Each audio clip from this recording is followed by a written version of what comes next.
भाद्रव बुधवार दिन बुधेई ओषा हे बसे ही दिन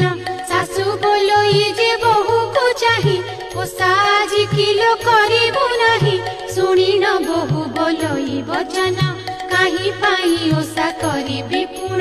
पांच पुत्र मले राजा आज्ञारे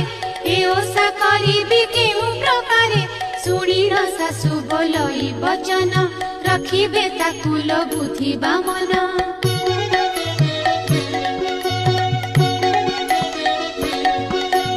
हेमंत सुनी ओषा विधि कले कुटीरे बसी हुलहुली देले बुद्धि बामन को लागी करिले ओषा सारी करी घर को गले एथु अनंतरे बुद्धि बामन जेउठारे पुत्र पड़िछि पुण सेठारे जाई प्रवेश होई गंडी